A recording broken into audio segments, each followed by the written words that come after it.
ममता बनर्जी से लेकर उद्धव ठाकरे तक दिल्ली में आम आदमी पार्टी और भाजपा से ही नहीं, इंडिया गठबंधन से भी लड़ रही कांग्रेस पार्टी। दिल्ली विधानसभा चुनाव कांग्रेस के लिए साख का सवाल बना हुआ है। इस चुनाव में अच्छे प्रदर्शन से न सिर्फ उसे दिल्ली में सत्ता हासिल करनी है, बल्कि इंडिया गठबंधन को अपनी औकात भी दिखानी है। दरअसल कांग्रेस पार्टी दिल्ली चुनाव में अलग थलग पड़ गई है। TMC, Samajwadi Party, Shiv Sena, UBT समेत इंडिया गठबंधन की कई पार्टियां चुनाव में आम आदमी पार्टी के साथ खड़ी हैं और सपा प्रमुख अखिलेश यादव तो आम आदमी पार्टी के संयोजक अरविंद केजरीवाल के साथ रोड शो भी करने वाले हैं, जिनके साथ समाजवादी पार्टी की सांसद इकरा हसन भी प्रचार करेंगी। वहीं टीएमसी प्रमुख ममता बनर्जी ने शत्रुघ्न सिन्हा को प्रचार में उतार दिया है। एनसीपी भी दिल्ली चुनाव में आम आदमी पार्टी के साथ खड़ी है, जबकि कांग्रेस को सिर्फ डीएमके और लेफ्ट का समर्थन मिल रहा है।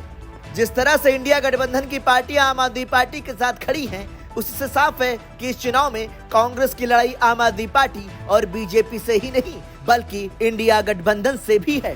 केजरीवाल सिसोदिया के लिए प्रचार करेंगे शत्रुघ्न सिन्हा। टीएमसी के आसनसोल से सांसद शत्रुघ्न सिन्हा अरविंद केजरीवाल, दिल्ली की मौजूदा मुख्यमंत्री आतिशी और पूर्व उप मुख्यमंत्री मनीष सिसोदिया सहित आम आदमी पार्टी के शीर्ष नेताओं के लिए रैलियों को संबोधित करेंगे। कहा जा रहा है कि बिहारी बाबू शत्रुघ्न सिन्हा पूर्वांचल के वोटरों को आम आदमी पार्टी के खेमे में ला सकते हैं। दरअसल दिल्ली में 1/3 वोटर पूर्वांचल के बताए जाते हैं। ऐसी संभावना है कि टीएमसी के एक और सांसद आम आदमी पार्टी के लिए प्रचार कर सकते हैं। हालांकि शत्रुघ्न सिन्हा का आम आदमी पार्टी के लिए चुनाव प्रचार करना कांग्रेस के लिए खास तौर से कड़वा है, क्योंकि साल 2019 के लोकसभा चुनावों से ठीक पहले वह बीजेपी छोड़कर कांग्रेस में शामिल हुए थे। शत्रुघ्न सिन्हा दशकों तक भारतीय जनता पार्टी में रहे थे। शत्रुघ्न सिन्हा को बीजेपी से दूर करने में राहुल गांधी ने महत्वपूर्ण भूमिका निभाई थी। शत्रुघ्न सिन्हा को कांग्रेस ने पटना साहिब सीट से चुनावी मैदान में भी उतारा था, लेकिन वो चुनाव हार गए। इसके बाद साल 2022 में टीएमसी में शामिल होने के बाद कांग्रेस पार्टी छोड़ दी थी। गठबंधन के कई दल ममता के साथ। इंडिया गठबंधन की कई पार्टियों ने गठबंधन के नेतृत्व के लिए टीएमसी प्रमुख ममता बनर्जी का समर्थन किया है, जिनमें कांग्रेस के पुराने मित्र लालू प्रसाद यादव भी शामिल हैं।